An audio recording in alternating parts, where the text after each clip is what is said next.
Hi, this is Garrett here again from Produce Your Freedom. Trying to do my follow-up episode here, episode 2 of my cider making series. So I talked about the quick theory while I was in my car. Now I'm just going to kind of go through a quick list of supplies that you'd want to get together if you want to start this, and none of this stuff is expensive. It's all pretty simple, pretty straightforward.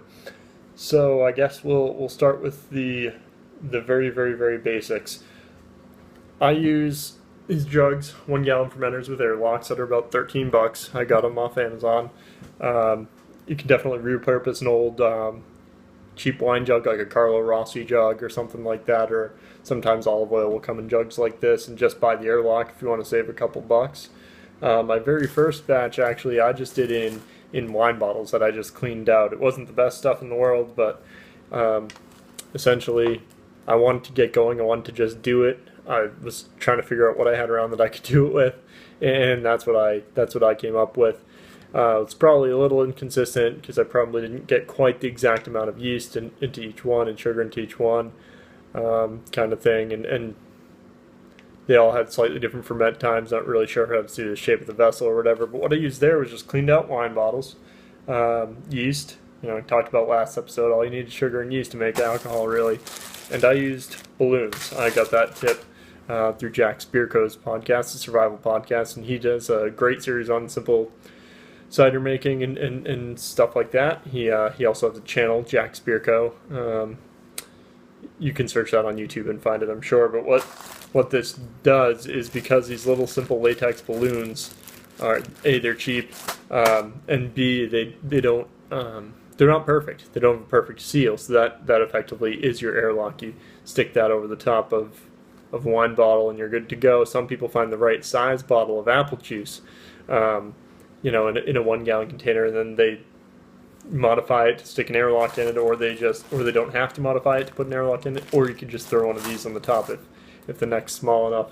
The apple juice I end up using, clearly this is water in here instead, but cap's a little too big to do that, so I went with the fermenters. This is the stuff that's at BJ's where I am every week, that apple juice, so that's what I went with. Alright, let's talk a little bit. So that's the basics of the fermenting vessel equipment, basically. You can do a container with an airlock, or you can just clean something out and throw a balloon over it, and that's your vessel. You need something to put it in. You need something to ferment. I was just using this BJ's brand apple juice. Thing you want to look for here is the ingredients. You want basically water, apple juice, and apple juice concentrate, or just apple juice, and very little else. If there's a bunch of stuff in there that you don't know what it is, you could probably kill the yeast with certain chemicals in there, so you don't want to do that. Ascorbic acid, that's just vitamin C. That's perfectly fine. That's natural. The yeast will live through that and keep chugging, no problem. As these guys are over here. I don't know if you can see some of the bubbles coming up or not, but okay. So that's the juice I used. I also have some stuff that I'm gonna try. Some Simply Apple Pure Pressed juice as well. I don't know how much of a difference it'll make, but I'll try it. The champagne yeast strips a lot of the flavors out of it, so I'm betting with champagne yeast it wouldn't matter much, but with some other yeasts it might. So that brings us on to yeast, the other ingredient. Got a bunch of stuff off of Amazon. Get some Red Star champagne yeast. I also got some Brewer's Best Cider House Select. This one's going with the champagne yeast. I got another vessel going with the Cider House Select. Alright. If you get some apple juice that is in a container that works with whatever airlock or balloon you have, and you can just slap it right on there, that's great. Container's been pasteurized. You don't have to do anything in terms of sanitizing anything. If not, before you pitch all this stuff together, you're going to have to sanitize. It's something else you're going to need. A couple ways to do that. Boiling water works just fine. Kills any wild yeast. It's really the main thing you're after. You could rinse something out with soap and water, and then rinse it really well first if you want to, just with dish soap, and then do the boiling water. I think that'd be overkill. Boiling water is what I use for a lot of it. That's what I use to just hit the thermometer real quick if I'm going to take the temperature on something, or that's what I run through my siphon to sanitize that, since it would take a while to to dry with just the sanitizer. But the sanitizer I do use, which I'll swish around on the jugs in my bottles, which I'll get to, is Star San. It's pretty easy. It gives you instructions for a 5-gallon batch. I cut it by a fifth, roughly. I haven't gotten too crazy, and I put it in a 3-quart jug, which is the same jug the apple juice originally came in. I just cleaned one out after the fact, and don't need a whole lot of it, so I just kind of keep a jug ready to go. Makes my life a lot easier when I find some random thing I forgot to sanitize, an airlock or a stopper or a thermometer or something like that. I can always just hit it with that, rinse it off, and be good to go if I want to. So I don't have to go through the whole making the batch up every time. Pretty straightforward. You mix this with some water in something. You just swish it around your vessel when you want to clean your vessel up, to sanitize your vessel that you're using. So that's the containers and the ingredients, basically, right? And then that's how you prepare the containers. One of the things going to need to do is you can just throw yeast right into juice. It will live. It might take a little longer to get going. So one of the things I do is I pitch the yeast at a decent temperature. Whatever it says in the back of the pack of the yeast, I pretty much go with that. I boil some water. Usually heat some water up almost to boiling to know I'm above the temperature.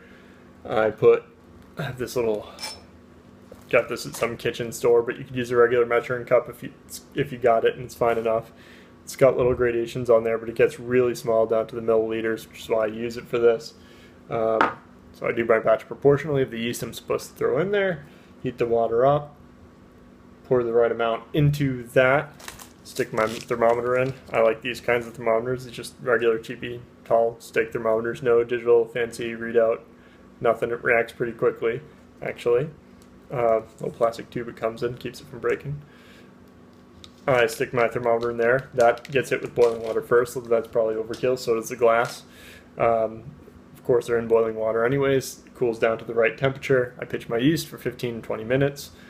I have these 3-quart jugs of apple juice is typically what I end up with. So I'll throw most of my apple juice into my fermenter, into my jug. Then I'll throw in my yeast, make sure it's been sitting for 20 is probably overkill, 10 to 15 minutes. 20 it might actually start to peter out. You don't want that. So I throw most of my juice in there, 1 3-quart jug typically. Throw my activated yeast at that point into it, and then I grab another one of these jugs and use a little bit of it to top it off, and that hopefully helps to churn it in a little bit and mix it rather than have it all be in one place, enough to settle throughout. Don't know if that's the right way or not. That's how I do it, and it's worked, so I guess it is a right way. Next thing I have, actually, you could measure your yeast in a couple of ways. My first batch around, I pitched the entire packet that would be for a 5-gallon batch, and then I only used a portion of that to get down to my 1 gallon, so I only used a fifth of it at that point. I have a little kind of jewelry scale. You can get these on Amazon too. I actually originally got it thinking I'd use it as a powder scale for reloading, and I'm not there yet. I don't know if it's even accurate enough to do that. Probably is, goes down to 0.1 grams, and it should do smaller units as well, actually. Yeah. Anyways, I use it to measure out. These are 5-gram packets, I believe. So I use it to measure out a fifth of that for a gallon. If you go stronger, you'll get a nice apple wine thing. I actually pitched a whole packet in one of my last batches. Made an excellent, kind of sparkling, definitely, wine strength type beverage. I did have to add a lot more sugar to that. All right, so that's how I would measure the yeast. That's how I would prepare the yeast. That's how I would pitch the yeast. So I guess I've pretty much shown you the process, other than putting the stopper on and you watching me pour and all that. But I think you can figure it out. Some other thing. So everything gets sanitized briefly before I do it. The stopper, the airlock, the bottle. I just pour some of that solution I showed you, swish it around. Next piece of equipment I'm going to talk about is the racking cane. That's this guy right here. It is basically a tube.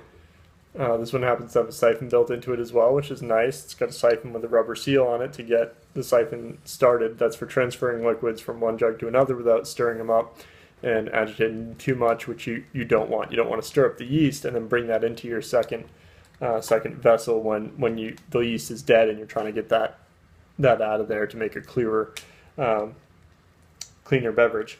So this one, I don't remember how much it was, and then this was, it couldn't have been much.